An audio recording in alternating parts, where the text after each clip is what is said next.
making sure I'm making the proper decision. Why don't I apply the mentality that I have with the gym to never give up? I always came back. I need to go through a challenge in order to get something from it, to grow from it. Maybe it took them a year, 2, 3, 4, 5 years. How you do anything is how you do everything. My parents got killed. I'm going to try to inflict pain on the world. You don't feel like you need the nicest car, the biggest house, it's okay and not unethical to have boundaries and like make them people aware of it. Like just whatever you're worried about, whatever you're nervous about, whatever you're excited about, just show it. Like if they have a resting RBF, they're really nice people most of the time to get better at a skill or to learn something or to get more comfortable with failure. And so I take it in a very positive sense. I don't think anyone's hyper fixated on you, right? Yeah. And so it's easier for you to be like, look, they noticed me, but they probably have, like, I'm not the only person at the gym. They're probably noticing other people too. Hello, you beautiful people. Welcome back to the Long-Term Podcast.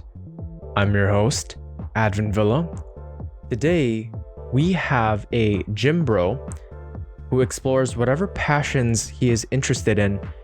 So he has been in the gym for 16 years, been very consistent. I remember seeing this guy my very first time stepping in the gym almost 10 years ago, and he's always just had a smile on his face. He's got a very positive attitude. Hueyy Ellis, everybody, welcome. We will discuss philosophy, fitness, and personal development. Hueyy has been a great person to be around. He's got positive attitudes and he's just got good vibes. He's just a person that I continually want to learn from. And he has this way about going about life with a rhino skin. Just callous your mind. He is really driven and honest, compassionate, and he's trying his best. A lot of you could derive a lot from this podcast if you struggle with perfectionism, if you struggle with, just looking at the bad and bad self-talk. This could benefit you. And then, if you just want to end up learning some stuff in the gym as well, this is the podcast for you. Everybody, welcome. Alrighty. Welcome to the Long-Term Podcast. Thank you. Yeah, thank you. Yeah. Hueyy Ellis, everyone. Hello. So what philosophies or mindsets have shaped the way you approach life, especially when it comes to challenges or growth? Yeah. So for me, number one, I think the part of my answer is in the question itself, which is going through the challenge itself. So feeling like I've always felt as if I need to go through a challenge in order to get something from it, to grow from it, right? So for me, a big step of it is just going through the challenge itself, deciding that, all right, I'm going to go through something a little bit more difficult. I'm going to see what I can learn from it. And if I fail, I learn something from that failure, right? Like that's how you kind of have to get to that next step. So that's part of my philosophy as well. I would say the other part is like an ethical individualism, which to me anyway, is kind of a little bit different, but to me is making sure I'm making the proper decision. So I'm Christian. So in the Bible, it said that we're all created in God's image. Yeah, we're so different. You know what I mean? So I was kind of pondering, like, what the hell does that mean? And I kind of came to it one day where, okay, well, what is something we literally every single person shares? And it's, we all have the option to make the good choice, regardless of where we're born, what we think, what we believe, whatever. Everyone has the exact same choices of making the good choice, right? So can I make these good choices? So that's part of my philosophy as well, is while I'm learning from these struggles, can I still make the ethical good choice that I think would benefit others, benefit myself in a non-narcissistic way, things like that. So overall, I think just I embracing the struggle will help me get to that next step of just growth in philosophy. Yeah. Mm-hmm. Ryan Holiday has this quote of, the obstacle is the way. right? Like to get to the destination, it's not going to be smooth sailing. If it's worth it for you, it's gonna inquire you to have some scars along the way, some hurt feelings, pain, struggle. So when you get to the top of the mountain, you look back and you look down and you go, wow, I worked for this. And you see that with a lot of people that gain success, world renowned, it's a lot more fulfilling. Whereas if you're a kid and you just grew up in a wealthy family, it doesn't feel as rewarding, right? And so money, you just kind of dish it out and you don't really see the value in it. 100%. Yeah. Like if you look at, like, let's say you win the lottery, right? Mm-hmm. And you're like, okay, now I'm going to buy my Lamborghini versus someone who was grinding, doing their podcast, putting in the work, the long hours, maybe it took them a year, 2, 3, 4, 5 years. That person's going to be so much happier to get that Lambo because he was embracing that struggle, right? That's exactly what you're talking about. So you value things differently with the pain that comes from it. Mm-hmm. And I like what you said earlier about the how we all have choices to make every single day. And it's whether you make the good choice or the bad choice, right? Do I blow up at this person or do I shower them with kindness? Do I be there for a friend in need or do I engage in this other activity that may be, it's rewarding, but it's not as fulfilling. There's all these different choices and we're kind of all stretched out in different ways though. But for you, how do you know, like, yes, it's good to prioritize the good choice, but it's not so black and white there, right?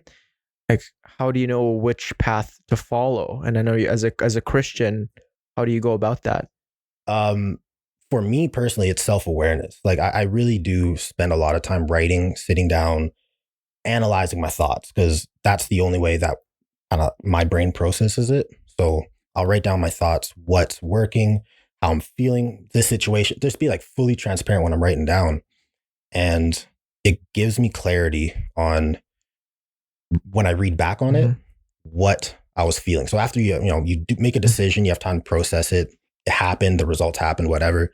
You can look back on it and say, ugh, definitely shouldn't have done that. So it's not as simple as I have to make the proper decision right now. It's a huge process, a long-term road where you have to say, all right, this entire road was walked. Did I take the right path? No. What else? What was I thinking while I was walking?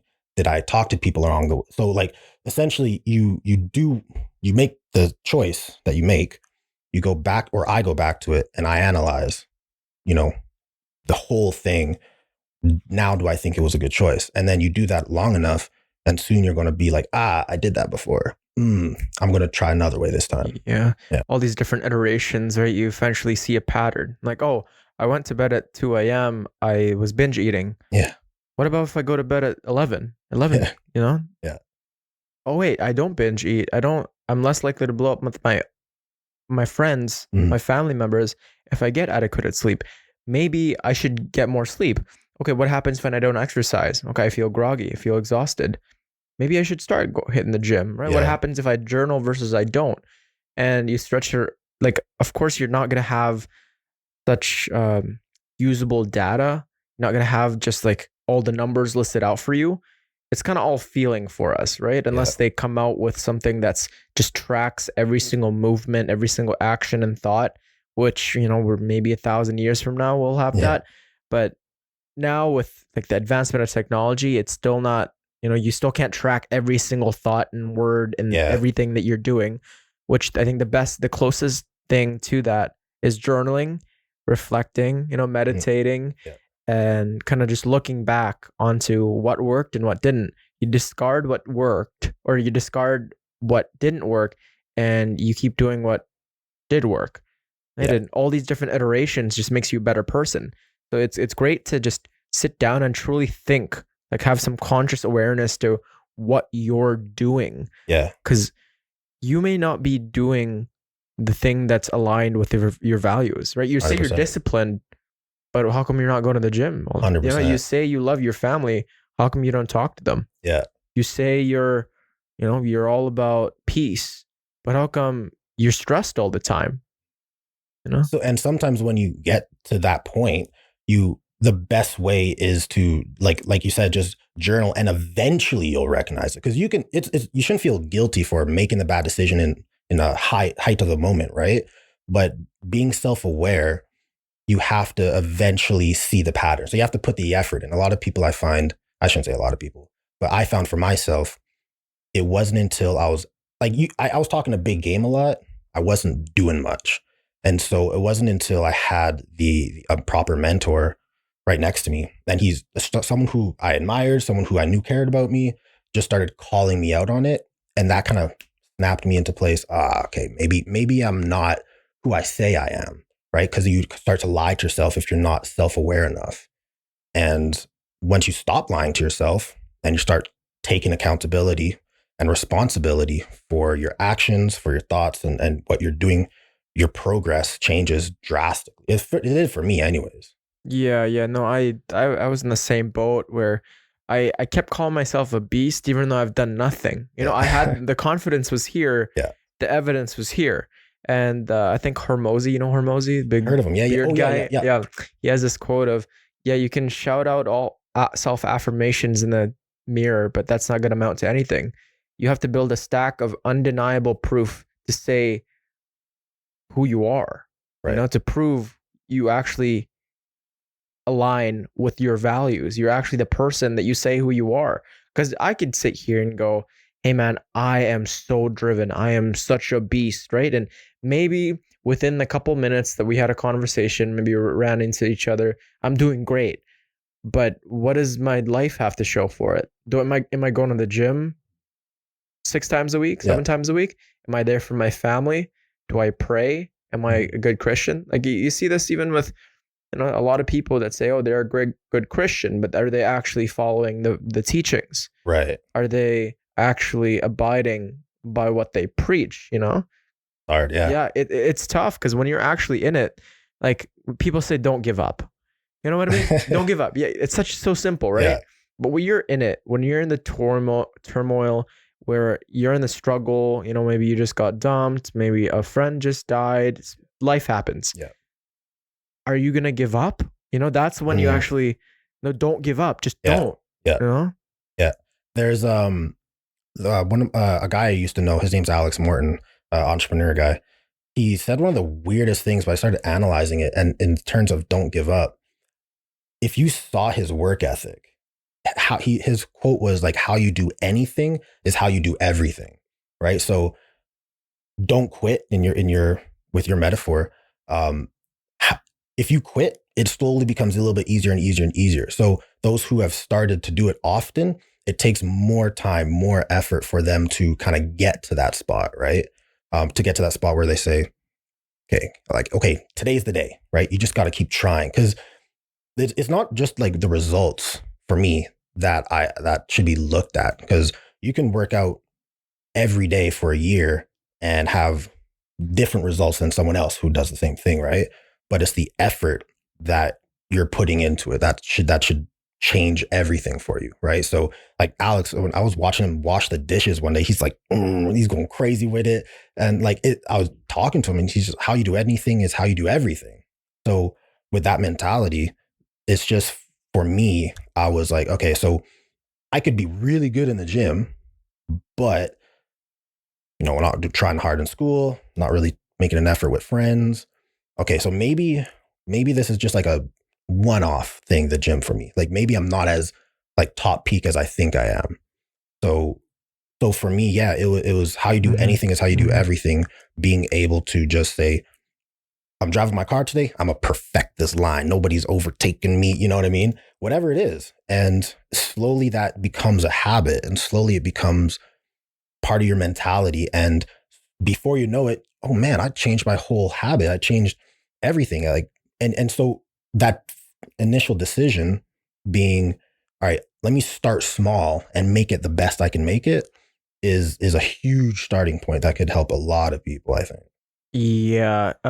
We're all gonna excel in something, whether it be like for you is the gym, right? Yeah. You were just a natural at it. But like for me, I was the same. Like I could go every single day. I didn't really have to. Yes, I subscribed to the idea of being a beast and you showed up every day Yeah. but I liked it. I like going to the gym. It wasn't really tough for me. Like for other people, it may have been like daunting to go there. Maybe they're socially anxious. Maybe they don't really trust their form. Maybe they want a personal trainer first. Whatever the reason Yeah. is, that facet of life is hard for them. What was hard for me is school. And what was hard for me was forgiving certain friends who have wronged me, forgiving Mhm. myself, forgiving my family, reading, all these things, which I didn't do. Now, it got me thinking too, why don't I apply the mentality that I have with the gym to never give up? I always came back with my other facets of Yeah. life. And, as you said, you just see a change. You see Right. that growth and you go, wow, like by just not giving up, by taking this quote that's been refurbished and reanalyzed by millions of people, right? Everybody say Yeah. it, never what? Never back down, never what? Yeah. Never And quit. never, yeah. And it's, there's all these things, but you actually got to internalize it. You know what I mean? Because we can, like you and I here, we can talk about like the gym right here, Yeah. discipline, but it's all just rubbish if we don't actually put it into action. Yeah. You know? So, do you think lifting and training in the gym can be a form of modern day philosophy, like a physical expression of discipline, struggle, or self mastery? Yeah. 100%. I think the Mm, gym is the best starting point for philosophy, I think, because anyone that goes to the gym has mhm. their own philosophy, period. Right. Um, the really quick answer to that is you're choosing a short term difficulty, pain, maybe, for a long term result that you want. Right. That's a great example of modern philosophy. And so for me, you can have people who have that mind muscle connection, for example. A lot of people, oh, I gotta put my mind in my muscle to really flex while I lift my weights. And that is a form of just paying attention to how you're feeling, like just almost self meditating while you're working out. Right. Because if you really talk to, especially the people who are like at the top of that in the industry overall, but people who are really good at that, when they work out, you can see them like in a different zone. Like, I don't know if you've ever experienced it, but you see someone working out, they're doing crazy weights and they're just in their head, like they're in the flow state. And then you talk to them and then they snap out instantly. They're a different person. Their facial expressions change. And from my experience, it's kind of most of the time I'm in like a meditative state, right? Which is another philosophy driven area. So yeah, I think you almost need a philosophy to be in the gym, but people do it unconsciously, right? Like whether it be, I'm going to put my mind in my muscle, whether it be, I'm not going to focus on, oh, this hurts, this hurts. It's, I'm one step closer, I'm one step closer. Those are all philosophies. And once you start to recognize it, you can start to appreciate more of what you're doing and accomplishing because you step a foot into the gym, that's success right there. That could be a success for some people, Mhm. right? So just depends on where you're at, but you got to be self-aware to see that philosophy. Yeah, yeah. I think for anybody that steps into the gym, that says a lot about who they are. They're wanting to change, right? I think part of what holds us all together and kind of why people resonate with each other and the gym is such a great culture is the philosophy there is we want to get better. Yeah. That, hey, we all started from here and now we're trying to move up. And it's like this system where we cheer each other on and we build each other up. And Yeah. like, of course, there's going to be some bad apples, right? And it's not going Yeah. to be all friendly all the time. But Mm, I think for the most part, the gym is somewhere where, yes, it's very meditative. It's very relaxing, depends on mhm. kind of like after at least. Yeah. But I don't think life was really, it's not meant to be pleasurable all the time, That'd you be know? boring, I feel like. Yeah, yeah. I think the pain, at least the pain that we enforce on ourselves, like purposeful pain, is actually what brings us freedom, versus the pain that that just comes to us, right? Yeah, it's still painful, but it's not up to us, right? But Right. by engaging in the pain where it's self-inflicted, we are better able to adapt to when the pain does come. When the barbarians come knocking down, we have a sword that is sharp. We have the castle that has a good foundation. Does Right. that make sense? 100%. Yeah. Yeah. And you actually make a good point too, because when you're saying that, it just kind of clicked in my head. You're not just also at that point, like training physically, right? Like, yes, you're going through that physical pain, but you're actively mentally choosing to endure the pain, right? Yeah. Like it's easy because like we see it, like I see it a lot when I was training people. As soon as that pain hits when you're working out, man, it's hard to get people to continue.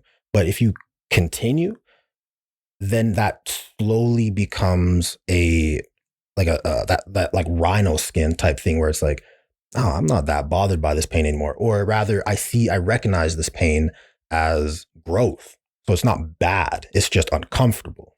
Right. And Freedom's on the other side. 100%. Yeah. Freedom's on the other side and you just got to keep chasing it. But you also got to know what you want, right? You can't just run and have no destination, right? That's going to definitely make you feel as if you're not going anywhere because you don't know how far you have to go. You don't know what direction you have to go. And it gets very confusing and complex. So you do have to have a very clear goal. I would usually tell people whatever your mind can, like whatever you can realistically think you can do, maybe aim just a little bit above that. See if you can, because there's nothing worse than working hard for a goal, long time, 3 years or something like that, and hitting that goal and realizing, man, that was a little bit easier than I thought it was going to be. Once I got a hang of it, that up there looks better. And then you got to restart. You know what I mean? Like, okay, well, now I got to get to that. So change the goal a little bit. It's a lot better to just, hey, let me aim. I think I can get that, but I'm going to go a little bit above that because that's going to teach you at that point, again, resilience, which goes right back to the original question of philosophy in the gym. So it's again, it's the self-awareness, goal achieving it, like working out and health and wellness is the best way for people to get into not into philosophy, but recognize that philosophy that's within them, because that's going to be guiding you to make all the decisions. And when you're looking at that squat rack, that bar, and there's going to be days where you don't want to hit the rep, you don't want to hit the set, but it's daunting, it's excruciating. And then you did one set, you've done two, then three, four, then you go and move on to your next one, and you keep going, and next thing you know, you are done, right? And that's that feeling of freedom. But like you mentioned earlier, if you don't actively engage in self-reflection and journaling, how do you know that's right for you? How do you know you're running in a direction where it aligns with your values? For all you know, you could be running backwards. There's no, and in Mario Kart, when you're driving in the wrong way, and then there's like that big cloud guy that tells you to spin back around. Yeah. There's nothing like that in life. No. But there is, in the sense where if you journal and if you reflect, that's when it comes out, the blue, like the cloud guy. Yeah. But it's not instant. Yeah. And you got to be able to see it too, because he can be there and you can just be like, well, I'm gonna still drive this way. I want to hit other people. Right. But you got to be aware to be like, okay, maybe it's not my best decision to turn around. Yeah, that's true. So are there any books, thinkers, or quotes that have stuck with you or changed the way you see the world? Yeah, all three of them, actually. I could give you one. So I think number one, the best book that I've ever read, there's a bunch, but How to Win Friends and Influence People by Dale Carnegie, I think is like the best book ever for anyone. Because I mean, I could go deep into that book, but the concept of it is there's so much value in bringing others value. I think one of the best examples in that book is a weird example, but it paints it perfectly. A farmer, a guy who was new to farming, was trying to get a little baby cow, to follow him to some pasture or something like that. And the cow wouldn't budge. And these, baby cows are still big. They're not budging anything, right? So this farmer's trying to push him. He's not budging. And old farmer lady comes up, puts her thumb in the cow's mouth, and starts dragging the cow, and the cow's following her. Like, oh, I want to, I want to suck on the thumb kind of thing. So then so that was a great example of, well, if I give you what you want, I can lead you to what's, going to be great for you, because probably you want to see your mom, right? You're a little baby cow. So that book is riddled with really cool things. Or the guy who just complimented the shirt. Or was it a haircut? But it was just, it didn't take anything out of, like, he didn't really benefit in the sense where, he didn't gain anything in the sense, but he felt fulfilled. Like Carnegie talked about how dishing out compliments, if you actually are genuine with it, is net positive for 100%. Both parties. Yeah. Right. And you end up being likable and you develop a relationship. Yeah. I'm smiling a lot. Yeah. That's one of the rules on there. Yeah. Smiling. But there's another honey one, I think. Yeah. Don't knock over the honey hive or the beehive or something like that. I think that was another one. Like, the one that someone you want to help, don't knock them down to bring them where you want to go or something like that. Yeah. There's a lot of good stuff in there. Got a lot of, and that guy knew a lot of stuff, man. Like that all the lessons in there still applies to today. Crazy. It's phenomenal. And I want to read that book actually again. It's good to be conscious of it. Like, because we already kind of do it unconsciously, right? But to put it into conscious thought after reading it for a bit, and then like try to practice it. Yeah, you can like tweak it a little bit too. Mm-hmm. Like, I can do this more. Like, I forgot about that. I used to do that a lot and I forgot about it. Mm-hmm. You can change a lot with the reread. Like, I feel like for a person like you too, you already did that naturally. Like a lot of those lessons in that book, you did naturally. Actually, no. Really? No, yeah. I was right out of high school, I was an antisocial introvert. I couldn't talk to men, women. I couldn't talk to my little children. Like, I can talk to anybody. Really? Yeah, it was a struggle. I feel like that it's a trip. So surprising. Right? That's trippy, man. It's a trip. Yeah. It's I think it was just overall having the goal of wanting to be a bodybuilder at the time.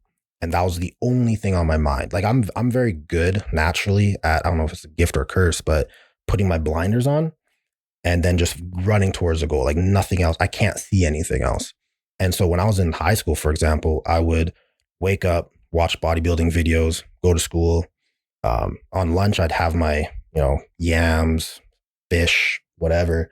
And then I would watch more videos, go home, watch videos, and then go to the gym, then come home, watch more bodybuilding videos. And it was just nothing but that. You watch Nick Strength and Power? Oh yeah, all the time. I think everybody's seen him. What about the little gerbil? No, it was in a little hedgehog. The hedgehog. You seen that video? No. It was like one of his most viewed videos. But he had a pet hedgehog, and he bought it like a mini dumbbell press or a bench press. Yeah. And he put the hedgehog on its back on like the little mini set, and he played like music over it, and it just went viral. Really? Like, I don't know. And then I know he just like keeps it natural too, but he's really, really interested onto like bodybuilding. And I was the same way, where I didn't really have any aspirations to be a bodybuilder, but I loved watching the like Ronnie Coleman videos, or like when Phil Heath was going up against that other guy. Yeah. But yeah, it's just cool I just know those guys work hard for it. Yeah. Not for me. I don't want to take roids ever. Yeah. But it's cool to see what the human body is capable of. At like that peak level with extra enhancement. Yeah. Right. But they're already training so hard too, and still pushing the boundaries, That's crazy. Yeah. Yeah. Yeah. They're really grinding over there. But yeah, the other cool thing too, if you think about bodybuilders, like, you didn't want to be a bodybuilder, but yet you still looked at them, right? And I think I've noticed a couple people I talk to, they don't want to follow those people because they're too big. Fair, valid. But they'll follow someone a little bit smaller because that's their goal. And in my opinion, is you should follow like the absolute best person if you're just focused on the body itself, not function, right? Not like stretching and cardio and stuff. But if you just want like the best look, follow the biggest person and then stop when you're done, right? Because a lot of people it goes down to the point of like, you're aiming too low. And then when you get to the thing you want, all right, now tweak it and perfect it a little bit. Yeah. Right? You don't have to be 300 pounds. I've heard the idea of not setting up your goals too high because you don't want to be disappointed. But I've also heard the idea of setting your goals extremely high to another planet. Yeah. Because if you don't reach that planet, then you'll still reach the sky. Yeah. You know, you'll still kind of go as far as you can, but it really depends on how you work mentally. Like if you're the type of person to make goals, and if you don't reach that goals, you become debilitated and you can't do anything with your life, and you're a perfectionist. Yeah, maybe you should prioritize on kind of generous goals. Yeah. But if you're the person that, you know, can shrug off things when they go wrong, which is, I feel like that's you, then yeah, put your goals towards Uranus, you know, to Neptune, like be able to swim in the universe, you know? For me, I'm kind of both. I kind of flip flop. Yeah, like, that's I don't interesting. know. I guess it's crazy because some in certain facets where, like, you know, I in a period of life, like, oh, I want to be this, have this much money, and I don't get it. Sometimes I'll be like, oh, that's fine, and then some days I'll be like, oh, it's not fine. Yeah. So I think for me, it really all goes down to my health. Like if I get enough sleep, if I feel socially connected. Because if I don't check off the boxes or don't feel fulfilled, then I start to run towards kind of the vain stuff in life. Yeah, like if I don't feel connected to my family, I'll be like, oh, how can I get the world to like me? Okay, fame, money, look, like bodybuilding. Yeah.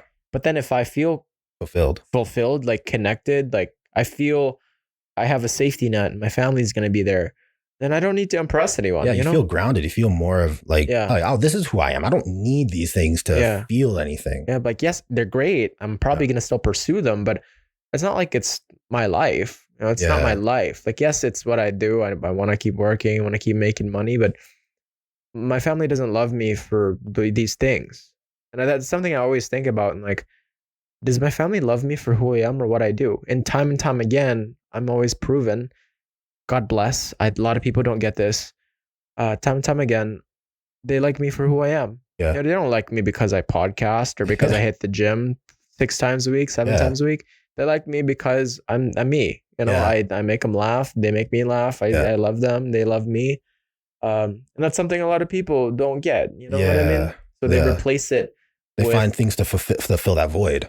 Yeah. And that's where it gets dangerous too, I think, because when you're trying to find things to fill a void that can only be filled with non-monetary, egotistical stuff, you keep striving for those things to fill because it's like, oh, I got a little bit filled, but now I need more to fill the hole. And realistically, it just made the hole deeper, right? And it's so you got to find ways to fill that, fulfill yourself overall. Because by the sounds of it, you and me are very similar in the sense of if I can't start my day the way I need to, then my entire day, my mental health is just like, I'm just not the same. I'm a different personality almost because I'm just like, okay, I'm grumpy or maybe just not feeling it, you know? Dude, I think like that's like a universal thing, man. Like if you don't get enough sleep, if you don't get exercise, if you don't get a good diet and if you don't have social connections, if one of these 4 falls apart, I'd even add faith, but that's like, I don't want to get, you know, too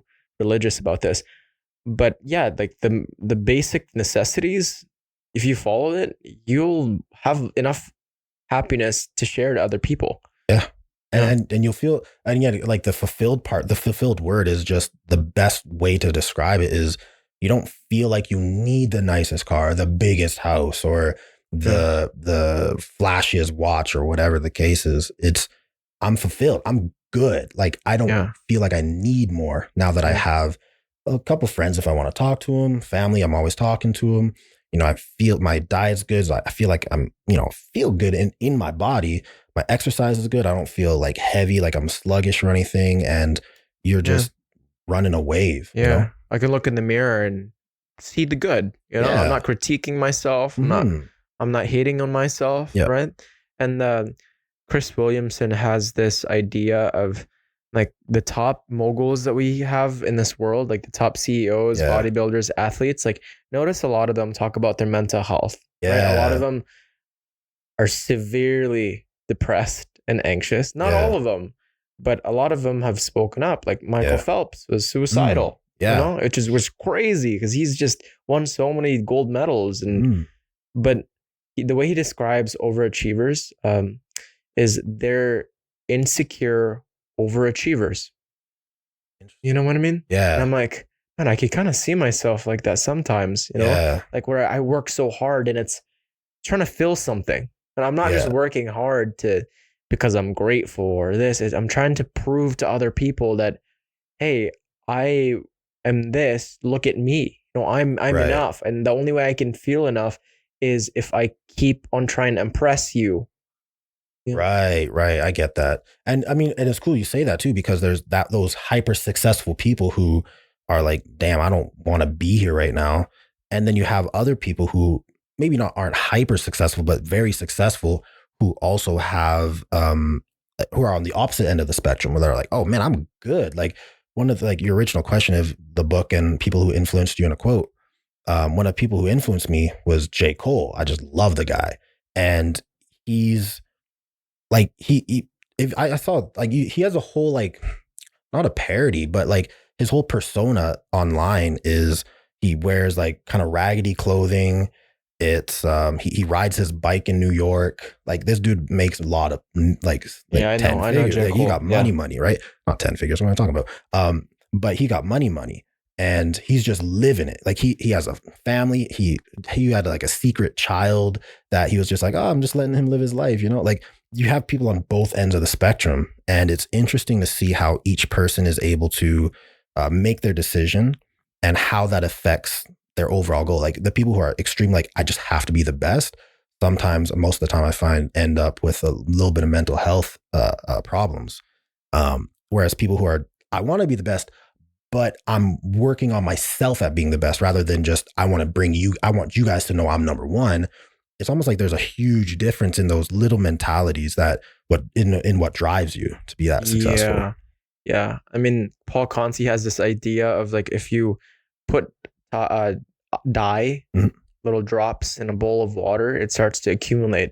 So what you tell yourself over and over, that's eventually what's going to cover the whole bowl, your entire brain. Yeah. Right. So if you're here telling yourself, oh, I'm enough, so anything that I do, it's just a plus. Yeah. Like it feels a lot more liberating versus I'm not enough. I gotta keep working. I gotta make more millions. Versus you see somebody like J. Cole. Yeah. He's just level-headed, right? He doesn't need the money, you know, because he lives below his means. Yeah. Keanu Reeves. Oh, yeah, crazy example. That guy's in the subway just feeding, you know, like like eating a Subway, and he doesn't even have a good posture. He's got like, he's just vibing. He's like, his hair is just all messy, but he doesn't care. Yeah. You know, and he'll say hi to people and just be super, super nice. And this is a guy that's been through a lot. Yeah. I don't know if you've heard his story. It's tough, but he still maintains positive composure and still tries to help people as best as he can. Yeah. It's really interesting. I love, like, I don't know if that's just a me thing, but like hyper analyzing people like that, because that story, his story in general is just so like, oh my, I can't even describe how terrible it would feel. And yet he has the ability to say, I'm gonna be okay. I'm gonna still be a good person. You know what I mean? Yeah. Whereas a lot of people would either fall down to like, you know, to addictions or things like that, or on the contrary, or on the opposite end of the spectrum, they would fall into like hyper successful. I don't care about anyone. You know what I mean? Mm-hmm. So having someone like that find balance and keep their head leveled is, man, you gotta work hard for it. But it makes you good, because now you're okay. You don't have those insane issues to deal with for the rest of your life. You're like, I'm gonna deal with it right away. I'm gonna deal with it head on, and like that. You just gotta deal with it and, you know, live your life, and you'll learn from it. That's the whole growth part. And of course you're gonna feel pain at first, but eventually you adapt to it. And Donald Miller has this idea of like the villain and the hero, they both have the same stories. Like if you look at kind of Batman and the Joker, they have kind of similar backgrounds. grew up, kind of was mistreated. Batman's parents died. Joker, he was mistreated. But when they finally like formed towards heroes, they were villains. Batman chose to protect the people from the pain that he inflicted. That he could have just as easily gone, my parents got killed. Yeah. I'm going to try to inflict pain on the world. Yeah. But he didn't. He wants to save the world. He doesn't want people to feel the pain that he felt. Versus the Joker, hey, I was mistreated by everyone. I'm going to inflict pain. I want to watch the world burn. Yeah. You know what I mean? So that little empathy difference. So it's cool to see that people who have gone through like the Holocaust, who have gone through like Viktor Frankl in the Holocaust, he says that you turn into a saint or a swine in the depths of hell. You can, there's people in the Holocaust that give their ration of bread, like the little quarter of bread that they get, and when they're starving, they give it to other people, versus other people steal. Right. You know what I mean? Like, it's crazy that these are different, like two different people, and then some in the same conditions, but one chooses to choose good and one chooses bad. I'm the same way, where I'm like, what makes a person do this? And for me, am I gonna do it? Am I just treating other people great right now because I'm in a good mood, because I got my good sleep, I got my good food, I'm socially connected? What about if I lose it all?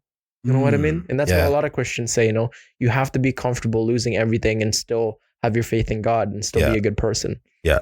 Mm-hmm. Yeah. And the other thing too, as well, that I'm learning is it's okay and not unethical to have boundaries and like make people aware of it. Like if something if you have to do something every day to feel like, okay, this is part of my fulfillment process, I'm self-aware of it, and someone says, I'm changing it because that's not appealing to me, or I'm gonna bug you because I don't really care, it doesn't make you a bad person to say, well, you're crossing a line, right? Like it's okay to be, I have the ability to feel good. Let me continue this because I feel like I can help more. I can be more. I can be a light for other people, a handout if they need it, right?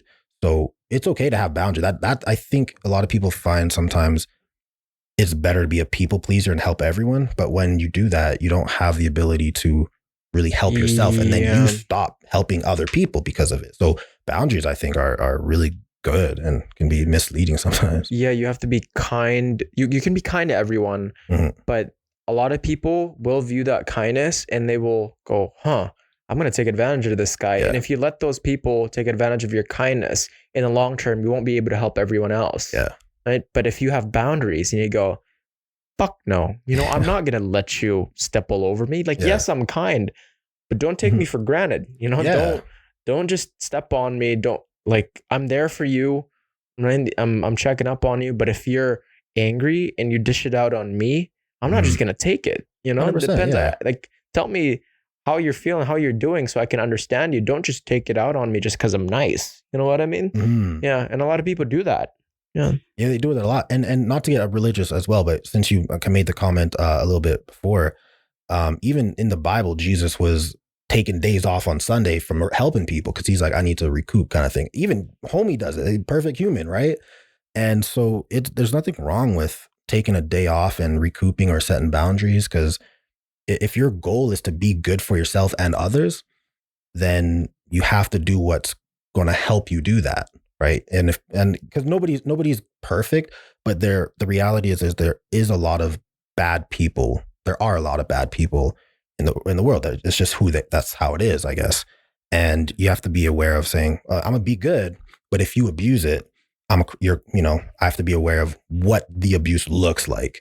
And then I'm going to let you know you're crossing the line. Yeah. I'm not going to sacrifice my own self-worth and my entire being just so I can be chill with you. Yeah. I need to help other people. People rely on me.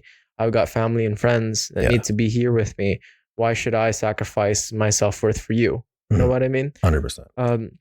So what first got you into the gym, and what keeps you showing up consistently after all the time? Yeah. So a little bit of a longer story. I'll try to keep it quick though. What got me into the gym, actually, so I started playing soccer. My dad's from the Trinidad and Tobago. So soccer was like, he forced it on me. So I played soccer for a while. And naturally, instantly, I was like, okay, I'm the athletic one. You know what I mean? And so it just came really easy to me. My mom said, well, you love watching hockey, so why don't we put you in hockey too? So I started playing hockey, and I loved hockey a lot more. So I started just, again, those blinders on that I was talking about earlier. Blinders were on. Hockey was the goal. When friends were going out to, like, not bars, but like just little house parties and stuff like that, I would usually be like the DD. Like, I would sometimes go, but I wouldn't really drink. I wouldn't do anything. And blinders were on because I wanted to be a pro. I wanted to be in the NHL. And at 5'7" as a goalie, it wasn't really, I didn't know it was in my books. I thought I could make it, but so I had to, hang up the pads after a while. Very frustrating. And I turned to the gym. But it's really cool how it all kind of was all placed strategically, because hockey, I had a friend named Travis who was a year older than me in the same school. And we had a class in school called sports performance. So they literally just teach you how to work out, and you work out for that class. And one day Travis was, he took like pre-workout. And I'm like, what is that? And he's telling me all about it. I'm like, oh, I got to try it. Tried it, loved it. And so I'm working out and doing hockey at the same time. Eventually stopped playing hockey, still kept working out. And I used the gym as a kind of like a release for a little bit of anger and frustration, because, man, I worked so hard for this. I'm doing my best. And it felt as if there's something that I can't control, which was my height, that stopped me. That's how it felt at the time. So I was very mad and frustrated. So I could go to the gym and release this anger. And it didn't make people look at you in fear, or like I had to be sorry for being aggressive. I could just let it out, and it was a positive impact relatively. And so I was doing that just to kind of get it out of me. And I met a guy named Troy Brown, who, still friends with him to this day, but he became my first personal trainer and a really good friend. And he was a pro bodybuilder. So when I was, I think I was like grade 10, grade 11, I met him, grade 10, I think. And we just started, he kind of took me under his wing, because he was a pro, like he was like top of the game. And he took me under his wing. He's teaching me the reality of bodybuilding. You have to train really hard. I thought I was training hard, man, but man, that guy, that killed me. So he took me under his wing. He was teaching me everything. And again, those blinders went on, like almost unconsciously. I was like, okay, now I got to be like this, because I have someone who believes in me. I have someone who's helping me. And I'm, people are starting to talk about me working out all the time at school. So, okay, this is kind of cool. I like this. So that little bit of acknowledgement from other people, most of it was actually bad, believe it or not. But the acknowledgement itself, like, oh shit, this Huey's got kind of getting a little bit bigger, mixed with someone who's huge that I looked up to, taking me under his wing, it just really grew into this.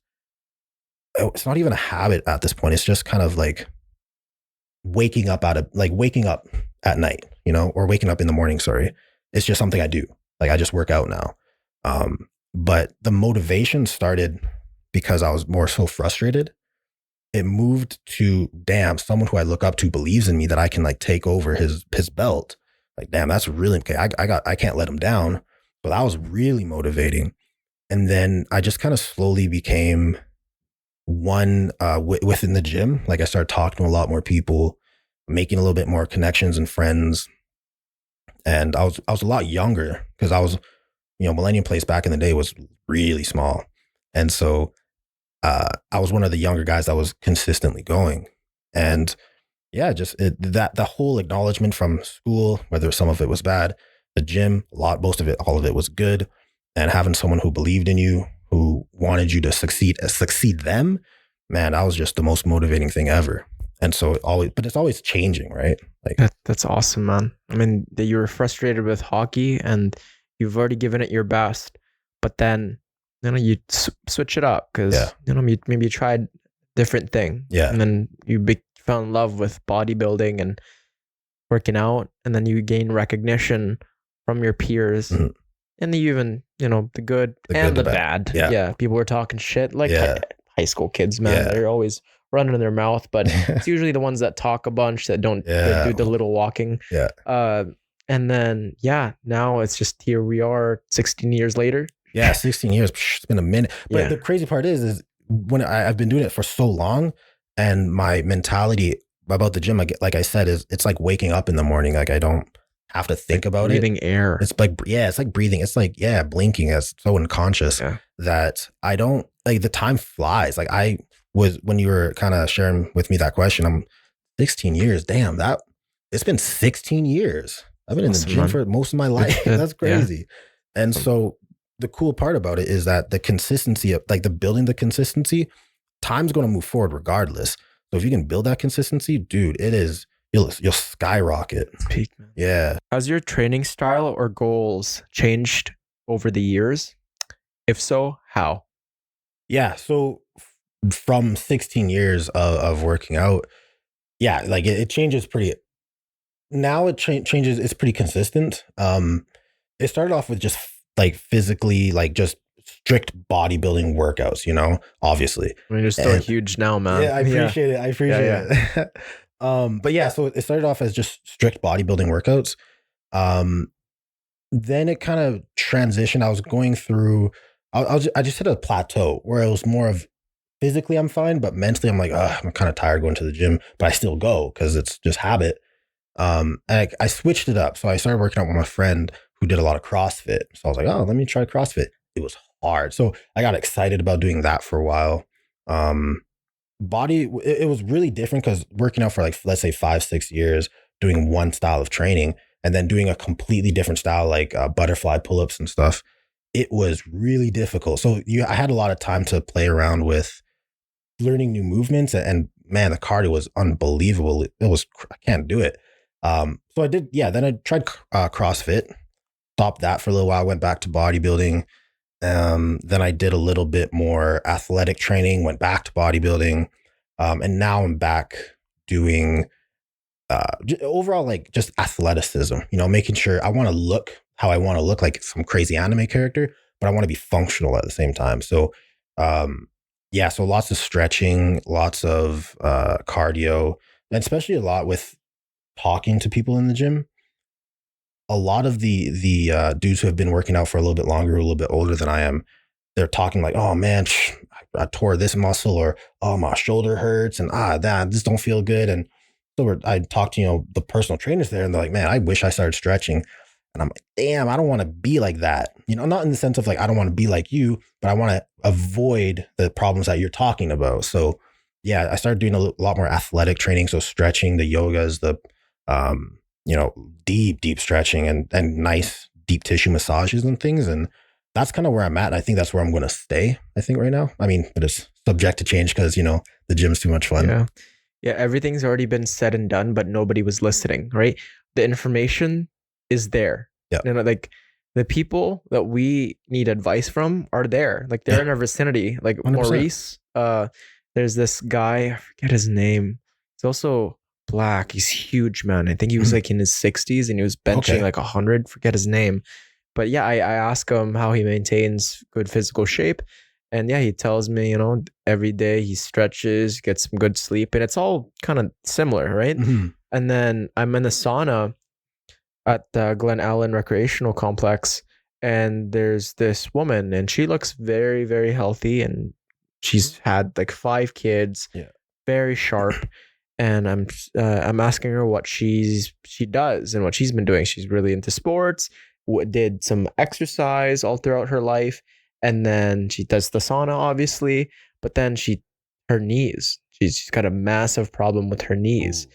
And she tells me, I've asked her many questions. Like, oh, was there something that has happened, that made this occur, that precipitated this? Mm. She said, no, it's just I lived a really balanced life, and it was just everything that I could do, I did do. Right. And then there's this other guy who tells me that, oh, my knees are whacked because I jumped too much or I didn't stretch. And there's all these lessons that can be learned, man. And you just got to ask. Yeah. You got to ask from people 10, 20 years ahead. Yeah. Like, why is your relationship strained? Like, why are you in a divorce? Oh, I worked too much. I let the anger get the best of me. Or like, oh, I worked here, so I never had time for my kids, and now my kids hate me. You know what I mean? So, and then, you take that information and go, oh, how can I prevent this from happening? Yeah. These are the people I look up to in great physical shape, but in regards to other facets of your life, maybe within that gym, they have a torn rotator cuff, or like they have a torn ligament. How can I prevent this? Yeah. And the other cool thing about that too, regarding philosophy, and then bringing it back to your point, is everybody knows stuff. Like, just because somebody's doesn't drive a crazy car or look super built, they have experience that can help you grow from or avoid a problematic situation. So then you can, if you're able to kind of speak to people, you can just like, hey, how's it going? My name's Hueyy. What's your deal? Like, if you're good at talking to people, you can learn so much. Human beings are extremely complex books. If you can talk to somebody and get information out of them, people love talking about themselves.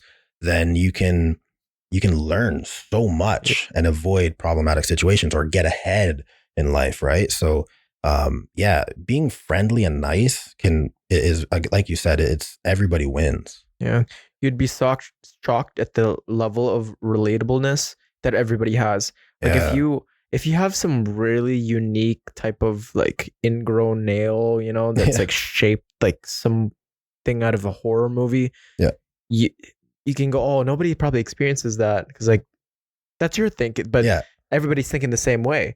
And as soon as you go, hey, this ingrown nail that I have, they're like, oh, I had one 2 months ago, and then I had this one, and all these things that we hide, we keep a secret because it's embarrassing or it's like too personal. Yeah, chances are somebody in your friend group has it, and they just haven't told you because you never asked, and you guys have never gotten to that topic. But if I have trouble with audio, dude, I'm like, who has experience with audio? I don't know any of my friends that have experience with audio. I just keep asking. Yeah. Eventually, the most random person, right, that I've known for years just has experience with that. Oh, like, I used to play with Adobe Audition all the time. Yeah. I just use this, and then you're done, and it's fixed. Yeah. It's like, oh, this fluid in my eye that came out, I don't know, because I ate this one thing. Yeah. Somebody in your friend group has it. It's like, it's crazy. And if they don't, somebody in the internet, there's always someone that you can learn from. 100%. And the cool thing about that too, using the same concept, is you're not the only one, right? But if you have the courage to ask for it or promote it, you never know how many people can follow. So where I'm leading this to is, if you have an endeavor, let's say you're super into Legos, right? And well, I'm kind of shy because I'm like, I'm not into Legos, unfortunately, but using it as an example, I'm 31 and I don't want people to think that, I'm into Legos. That's weird. If I just have the confidence of, I love Legos. I don't care what you say, man. It's Legos. It's not that deep. It's not that deep. It's just a Lego. It's plastic. Once it bothers you, and you post it on social media, how many people are going to follow you? Tons. And the reason I bring that up is because there's this girl who, like, this was years and years and years ago, who I just came up on my For You page, and she was just nerding out to Legos, and it had millions of views. I'm like, what the hell? And her entire thing is just her like building Legos and having fun with like nobody would think, like, a few years ago or a handful of years ago, that you could just promote something that used to be taboo, embarrassing at a certain age, right? Mm-hmm. And now it's like, just whatever you're worried about, whatever you're nervous about, whatever you're excited about, just show it. Yeah. And to have that transparency and confidence, and you have no idea what's going to happen, because you don't. The other thing too is, you don't know who you're going to. You don't know who's going to watch it, right? Like, one of my videos on TikTok reached somebody who worked with Eric Thomas, and then Eric Thomas DM'd me one day. E.T. the hip hop preacher, he's a motivational speaker. It was just a random, like, supposed to be funny motivational video, and like one of a big name in motivational speaking DMs me. I'm like, what the hell kind of so you never know who's going to show up, right? If you're just showing what you want to show or asking what you need help with, you never know who's going to show up. I'll even extend it to, there's some people in my life that have influenced me greatly based on the things that they've said. And when I go and tell them, like, hey man, you really said good job to me that day on like November 21st, 2018 when I needed it the most. And they're like, I said that? Yeah. Like, wait, you have no idea how, like, your bravado and like that moment, that piece of time where somebody needed it. Yeah. Whereas for you, it was just, you're just being there, and you're just trying to comfort someone, and you don't really think deeply upon it. You forgot about it. That's just who you are. Yeah. Or you post something motivational, and it just captures the attention of someone else, and it creates this ripple effect. And that was even out of your mind. I'm like, I didn't expect anything out of this, right? That it's just good things come when you 100%. Have good intentions. Yeah, good intentions. And again, it's like the transparency of what inspires you. Yeah. If something inspires you, run with it, regardless of how it makes you feel or how others perceive it. Sometimes it might not make sense to you, right? Sometimes you won't understand why you like it. You're just kind of having fun with it. But I mean, if it doesn't always make sense to you, it's definitely not going to make sense to other people. But if you continuously just show it off, eventually it hits the right people. And you realize there's a whole different community or world out there that has your back, right? That you can now reach out to. Yeah, yeah. Like, you don't be ashamed for the things that you love. Yeah. As long as it's not hurting anyone. As long as it's not hurting anyone. Yeah, as long as it's not hurting yourself. Yeah, don't be ashamed of it. Yeah. Like, if you love, magazines from 2005, because there's probably somebody that has the same thinking. Like, I think we all go about life, we all think we're so special, we're all raised to, oh, you're gonna be a star. Like, it's very, very narrow. Like, I think it's kind of isolating, no? Like, I feel like once I've realized that wasn't special, like, that's when I was liberated. Like, wait, it's not just me who has a little bit of body dysmorphia. It's not just me who stays up till 2 a.m. then feels like shit the next day. It's not just me who thinks about philosophy in his life and every single thing is meaningful to them and prioritizes God. Chances are there's someone out there in the exact same situation as you. Yeah. And they could be Indian, they could be Black, they could be Chinese, they could be like from Switzerland. It's crazy just how, as humans, we're all so similar yet so different. That's a trip too. Like, everyone's so, like, that's like almost a deep philosophy topic itself. Like, we're literally so alike, but nothing similar at the same time. It's such a weird. We went to Mexico. I've gone to Mexico a couple of times, once with my family and once with my other friend. And my brother's Filipino, is full Filipino. And anytime we're in Mexico, there's so many lookalikes like my brother. There's, like, there's someone out there that's like Filipino that probably looks like you, Huey. You know what I mean? Or there's someone like some Chinese guy that looks like me. You know what I mean? There's like ambiguous. It's just cool. We want to see, even looks wise. We're nothing special that way. Right? Like, so I'm in Mexico. I'm in Germany. I'm in France. Like, I also watched this TikTok of this guy going. It was really trippy. It's kind of just weird thinking about it, but like, when you see someone, you go, hey, how am I? Like, oh, hey, how I'm homeless over there, or hey, like, everything that you see, like, every person that you see is actually you, and like, that's how the person framed it. I'm like, if we actually thought that way and we are one, like, hive mind, I guess, I think we'd be a lot more understanding. Like, if I truly felt your pain, like, if somehow I can just truly empathize with you 100%, wouldn't I just do everything for you and you do everything for me? Which is kind of like a weird kind of mindset. I don't know if because then we start talking about individuality and, like, you know what I mean? That's a whole different topic.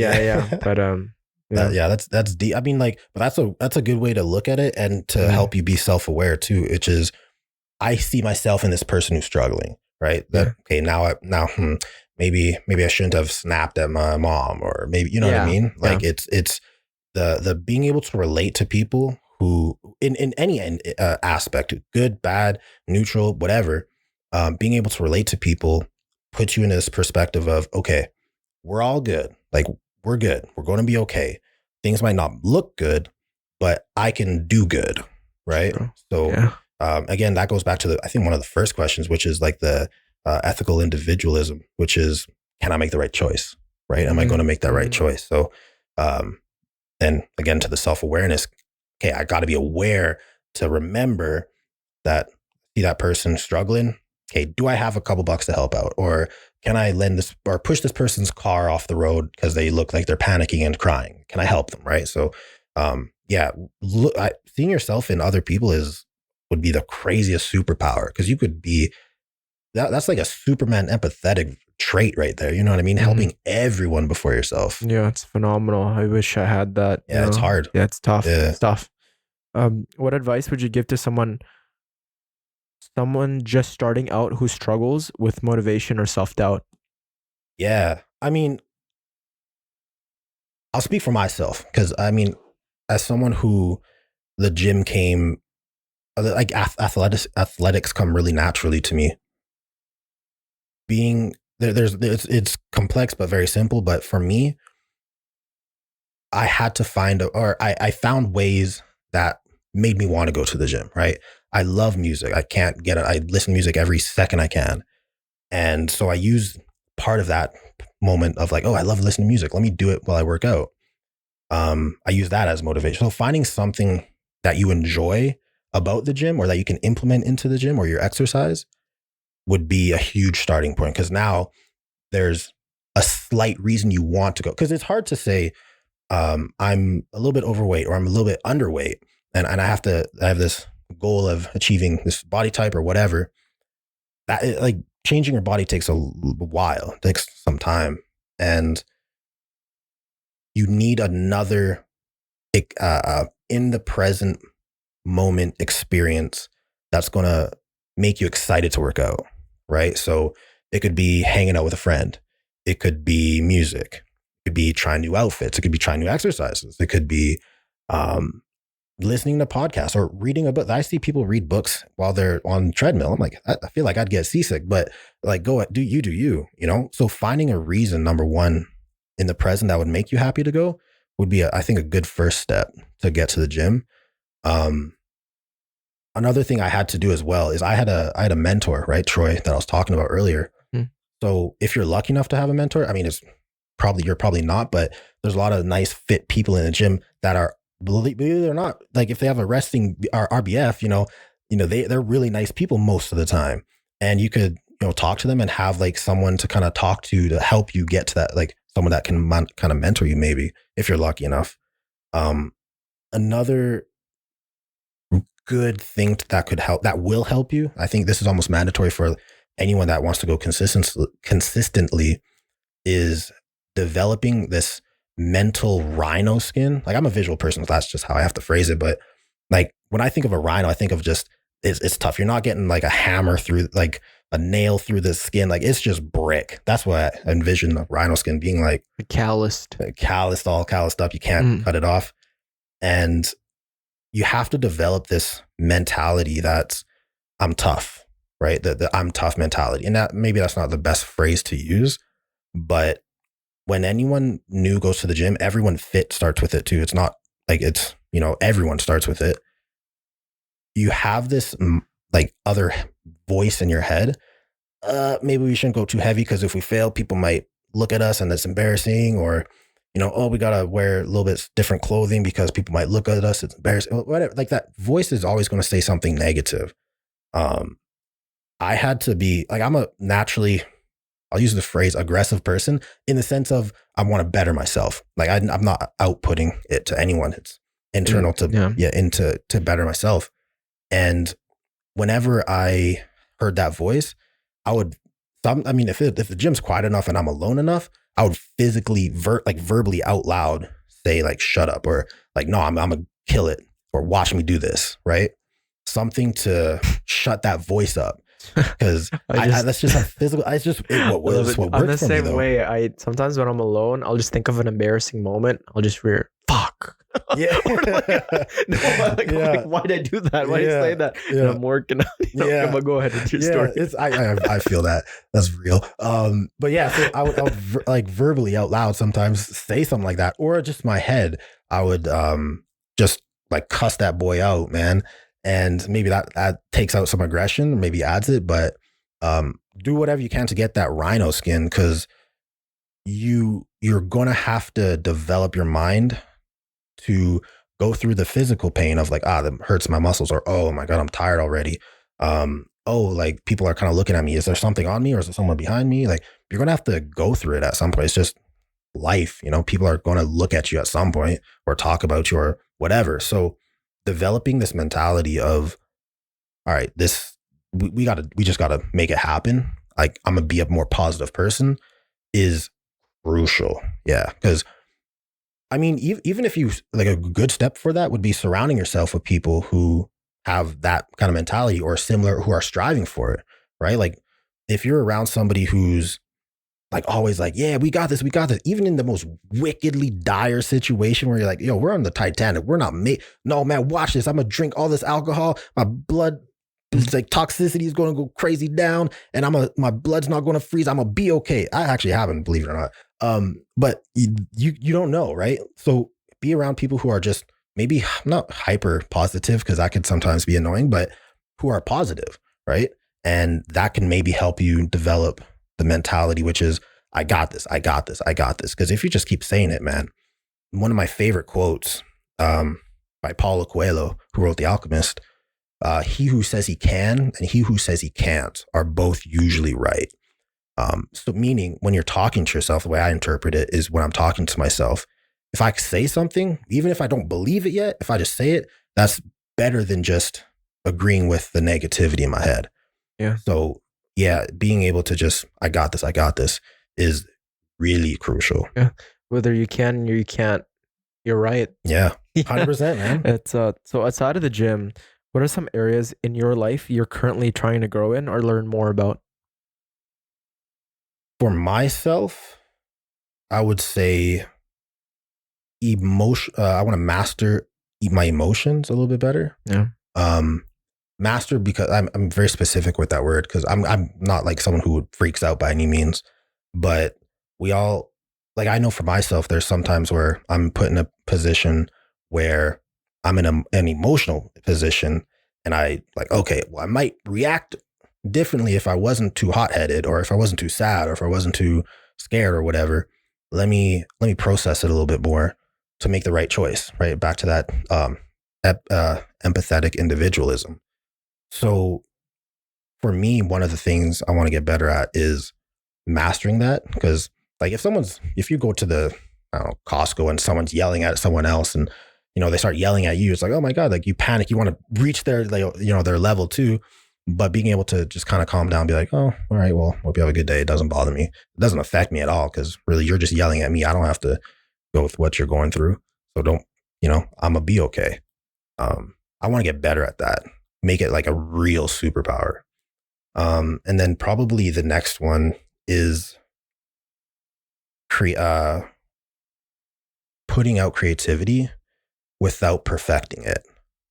Yeah, that's one that's, I think, that can help a lot of people. Because even for you, like the podcast, right? If like you didn't have everything perfected before you started, I still can think of a million different ways it can or can't, and it's tough in the mentals, dude. Yeah, it's tough. I mean, but the thing is, when you're putting it out, knowing it's not the way you exactly want it, yeah, like, you're building the resilience, but you're also at that point letting the audience, the people who are going to take in the content, you're letting them help you adjust it. Yeah, and right. I'm constantly looking for feedback too. I post it on Reddit, Facebook. I'm DMing people. Yeah, I'm like constantly reaching out, because the way I'm gonna be shaped to be better. And yes, I'm never gonna reach perfection, but I can try to improve. That's it.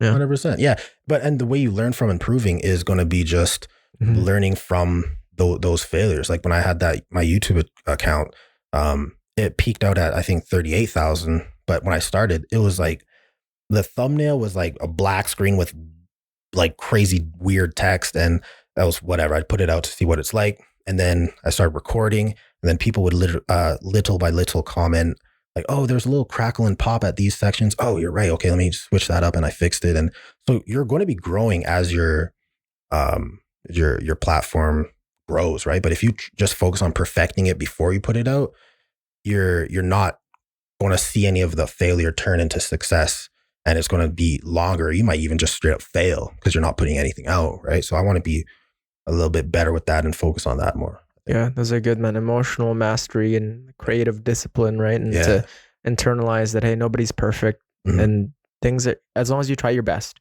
that is the perfect thing. Yeah, 100%. What role does mindset play in your journey, and how do you stay grounded or motivated when life gets hard? So grounding is it's almost the only way I start my day at this point. Like I have to be able to do my regular routine even if it's just to start the day. I have to have my routine kind of going to be able to stay motivated and get my things going. What's your routine? Wake up, and this is weird. People are going to make fun of me, but the first thing I eat is like a flank steak for breakfast and rice pudding and some strawberries. I love rice pudding and strawberries. I could eat them for every meal. Flank steak is just nice and juicy. I love cooking on my barbecue. It's just like a nice way to, all right, I'm immediately outside, getting some fresh air. I'll just sit outside on the deck unless it's raining, getting some sun, cooking my steak and just vibing out for a little bit. And the sun wakes me up. And then I know Huberman talked about it for like the 5 minutes of sunlight in the eyes increases cortisol levels. 100%. Yeah. And it wakes you up. Like if I have a day where, like when I was in Mexico with my fiance, there was a couple of days where I would just wake up, everything was closed, and I just stayed in the room for a little bit.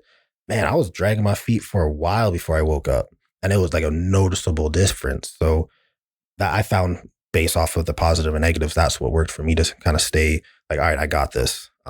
But overall, the challenging part is to the question, the challenging part is recognizing that the challenges are shaping me to be where I'm trying to get to. Like I have a very clear, I wrote down exactly what I'd ideally like to be, right? And everything that comes up, every little situation, every opportunity is an opportunity for me to get better at a skill or to learn something or to get more comfortable with failure. And so I take it in a very positive sense, because the way I see it, one of the coolest things I kind of been thinking about lately is, in science, every physics, for every action, there's an equal and opposite reaction, right? The yin and the yang. And so for me, the way I've been thinking about it lately is when there's a negative thing that happened, there's a positive that came out of it, right? Those, like, if I'm late for work or late for school or whatever the case is, okay, what if I wasn't late? Maybe there could have been like a huge detrimental crash that I was involved in. That would be way worse. I'm cool with this then, right? So having that, I don't know if it's a toxic mindset, but like making everything positive in that sense kind of helps me get through the challenges, because, I've accepted that everyone's going to die at some point. I'm going to die. We're all going to go to that next part. And I'm just here having fun, learning as much as I can, helping as much as I can. That's it. Everything happens and we deal with it the best way you can. That's really what pushes it. Yeah. See the good and the bad, right? And have the systems in place. So when the bad does come, you're prepared, and the mindset is crucial, because you can have two people going through the same thing and one can be happy and one could be miserable. Yeah. It's crazy how the human mind's like that, right? It's so complex. Yeah. Looking back, what's something you've been really proud of in terms of who you've become, and where do you want to go next? I am really happy that I've gotten comfortable with failure. That used to be very paralyzing for me. Like, even if I, let's say, failed a test at school, right? Like, I was paralyzed by it. And as I kind of grew up, went through life experiences, the failure was slowly, unconsciously recognized as a step towards success, which is, I know, very cliche, but that's just easily the best way to explain it. And so, excuse me, the comfortability of failure, a lot of the uncomfortability people have that I've noticed is how people perceive them. Like, oh, they notice I failed, but because they're not in my shoes, they're not really as invested in the failure. So they might notice it, but they're not like, oh, haha. Like, very rarely will you have people like that. there's always so many people that say, oh, nobody's thinking of you, right? But Yeah. I actually disagree. Everyone's Okay. thinking of you. Okay. Everyone's thinking of you, but not to the extent that you're thinking. You know Very what I fair, mean? yeah. I'm like, when I see you, if you get up on the chest press, Huey, and you were like, I'm gonna be like, why is Huey getting up there? Yeah. Oh, that's like good form. I'm thinking of you as I'm Mhm. walking around. But if I'm like, if it's like a Saturday, I'm having some steak maybe, or I'm sitting in my porch, I'm not gonna be like, maybe it's a brief thought, like, Yeah. oh, it's nice seeing Huey. Yeah. Could be positive, could be negative. Mhm. Who knows? Mhm. But they're thinking of you. Yeah. Because like a lot of people like say, a lot of the influencers say, yeah, nobody's thinking even nobody. It's like people think of you. people think of you, man. Like a lot of it, hopefully it's positive. Yeah. But there's gonna be negative. Like there's just some people that won't like you. Yeah. Yeah. And yeah, but I mean, they're not going to be hyper fixated unless you're like some mega celebrity like Taylor Swift. And I don't think anyone's hyper fixated on you, right? Yeah. And so it's easier for you to be like, look, they noticed me, cool, but they probably have, like, I'm not the only person at the gym. They're probably noticing other people too, right? So it's not just me they see, right? So you don't have to take that pressure off because you're putting pressure that's not there on yourself. Yeah. So that's something that you've really been proud of. Yeah, I've been really good at that lately. It takes a long time to get there, man. It takes years. I still struggle with that all the time. You know? It takes a long, but it takes just repetition of, you know what? No, you got other stuff going on too. It's even if you're making up a fake story in your head, like, oh man, this person probably has like 5 midterms in one day. Like, look at me if you want. Good luck, right? Yeah. And just fake it, and it's like the exposure, and then actually actively changing your perceptions and narrative when it does occur. Yeah. Yeah. Because like you can have the same mindset going into it, but when it does happen, you can revert back to your habits. You know? And then so where do you want to go next?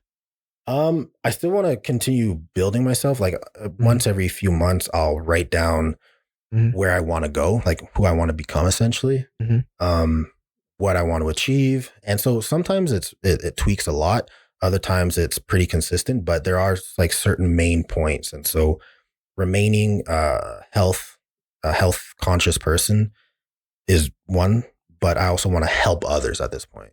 That's kind of something that I'm going to start working on slowly, is reaching out to other people who, want to either get more healthy, or even in these aspects, like help other people via podcasting or posting videos or something, be a little bit more vocal in any industry to help other people. I find a lot of enjoyment with that. So that's kind of the next steps for me at the moment. Yeah. Thank you so much for coming on the long-term podcast. Thank you. I appreciate it. Yeah. I've been seeing you ever since I started working out almost 10 years ago. That's crazy. I'm always like, well, this guy's so huge. I wonder if he's thank you. No, it's crazy. Just the amount of consistency you've put in, and this is just the beginning, man. Yeah, I appreciate it, man. Thank you. I'm jealous of your cardio. I can't do that. Oh, dude, we'll have to go for a run one of these days. I'll try. I'll try to keep up. Do you have any last words for the audience? No, not really. Just keep pushing. I mean, if you're watching the podcast, subscribe, follow. Yeah, if you got this far. Yeah, shout out to you. Shout out. Big respect. This guy's Hueyy Ellis, everyone. Get him at Millennium. He's always, wanting to talk. Yes, sir. Wanting to help you. 100%. Yeah, it's dope. And as always, to everyone listening and watching, there is a place for you in this chaotic world. Never lose hope, strengthen your faith, and keep it long term. Hueyy Ellis, everyone. Peace.